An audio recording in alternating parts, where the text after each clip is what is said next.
CPD publishes statistics. You can see where the problem areas are, right, with car theft and robberies and so on.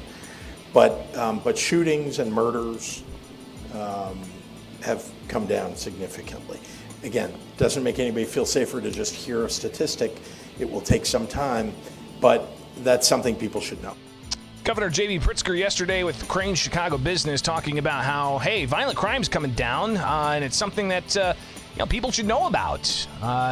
Even though you've got robberies and car thefts increasing, he says it's going to take some time for people to feel safe. Well, I chatted with William Kelly, reporter out of Chicago, and got his reaction to that. William is obviously somebody who keeps updated on all of these things, and we continue to talk with him. Here's his reaction to the governor. Well, it's outrageous that an elected official, especially the governor of Illinois, would say that crime is down. Car thefts are. I heard a statistic: 15,000 stolen cars in the city of Chicago. 15,000. That's almost 3 times the number from last year at this time. If I refresh my screen right now, we will find out that it's quadrupled, right? But here's the real problem. These cars are being stolen by teenagers who then use them in the commission of, you guessed it, a crime. Stealing a car now in Chicago is just simply the building blocks of committing a crime. So what we saw on Thanksgiving, Greg, was 13 to 20 armed robberies in the course of about an hour. Again, refresh your screen if you want to double it or triple it.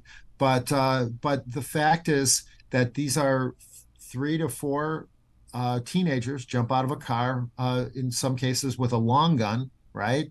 And they demand the valuables from obviously terrified, defenseless, purely, completely defenseless men, women, children in the city of Chicago. So William obviously highlighting just some of the concerns there when it comes to crime and reacting to the governor, but also the situation of the migrant crisis and just how extreme the situation's gotten. William Kelly, reporter in Chicago, reacted to some of that too. God bless you, Greg. Thank you. Well, it's a very severe situation because these are completely unvetted migrants. We don't know who they are, what their criminal record is, what their mental or health issues may be. And they're, sadly, every time I refresh my screen, because I want to stay up on the latest numbers and the latest migrant hotels and camps, the numbers double and triple. We have a new another $30 million, $60 million for to build a tent.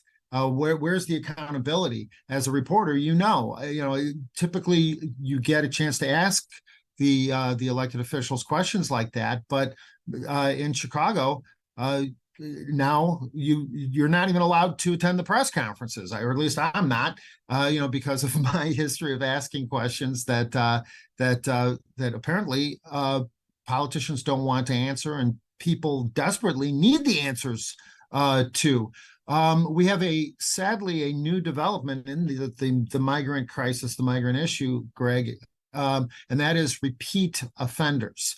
Okay, so migrants are being arrested for crimes in the city of Chicago and the surrounding suburbs, by the way, and they are being released under the no cash bail, under the Safety Act, and get this, they're not showing up for their court dates.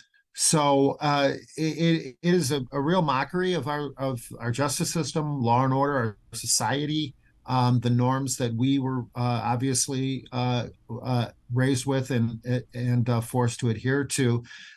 So in many cases, when a migrant does not show up for a court date, on his paperwork, it simply states residence location tent.